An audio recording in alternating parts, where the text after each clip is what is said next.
এই ৮ কারণে কখনই ব্যক্তিগত ঋণ নেবেন না। ব্যক্তিগত ঋণ সহজে টাকা এনে দেয়, কিন্তু সব পরিস্থিতিতে এটি ভালো সিদ্ধান্ত নয়।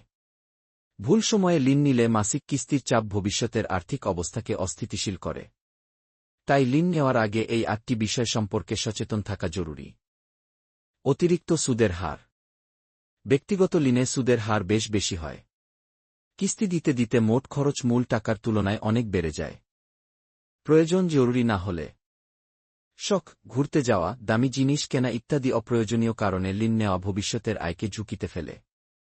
মাসিক কিস্তি বহনের সামর্থ্য না থাকলে, আয় অনিয়মিত হলে বা খরচ আগেই বেশি থাকলে মাসিক কিস্তি দেওয়া কঠিন হয়।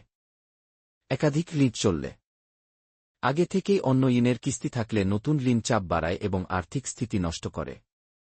জরুরি সঞ্চয়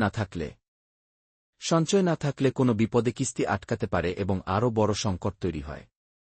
লুকানো চার্জ সম্পর্কে অজানা থাকলে, প্রসেসিং ফি, দেরিতে কিস্তি দিলে জরিমানা, আগাম পরিশোধে চার্জ, এসব না জেনে ঋণ নিলে পরে সমস্যা বাড়ে। ঋণ গ্রহণ সক্ষমতার স্কোর কম হলে সুদের হার আরও বাড়ে। তাই স্কোর ঠিক না করে ঋণ নেওয়া ভালো নয়। ভবিষ্যৎ পরিকল্পনা ব্যাহত হলে নতুন ঋণ আপনার সঞ্চয়, বিনিয়োগ এবং দীর্ঘমেয়াদী আর্থিক